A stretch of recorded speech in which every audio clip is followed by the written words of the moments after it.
Indian business ലോകം നടുങ്ങി.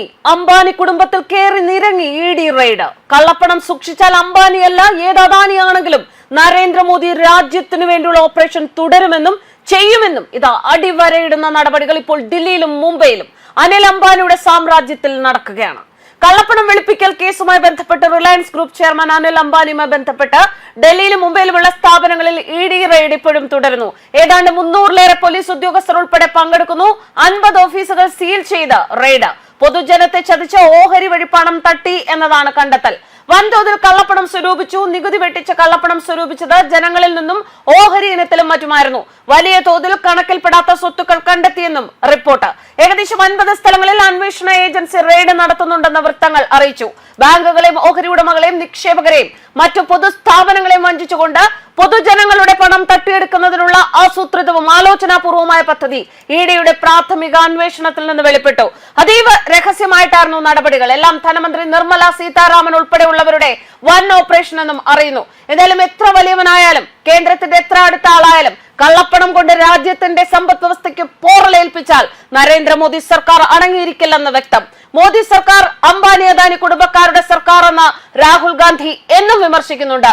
അതിനുകൂടിയുള്ള വൻ തിരുത്തലാണ് ഇപ്പോൾ അംബാനി കുടുംബത്തിൽ ഇഡി കയറിനിറങ്ങുന്നത്. സ്രോതസ്സുകൾ പ്രകാരം അന്വേഷണ ഏജൻസി ഏകദേശം 35 സ്ഥലങ്ങളിൽ റെയ്ഡ് പ്രവർത്തനങ്ങൾ നടത്തുന്നുണ്ട്.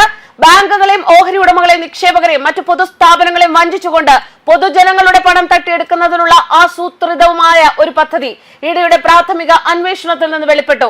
യെസ് ബാങ്ക് ലിമിറ്റഡിന്റെ മുൻ പ്രൊമോട്ടർമാർ ഉൾപ്പെടെയുള്ള മുതിർന്ന ബാങ്ക് ഉദ്യോഗസ്ഥരെ വലിയ ഈടില്ലാത്ത വായ്പകൾക്ക് സൗകര്യമൊരുക്കുന്നതിനായി കൈക്കൂലി നൽകിയതും സംശയിക്കപ്പെടുന്ന കുറ്റകൃത്യങ്ങളിൽ ഉൾപ്പെടുന്നു.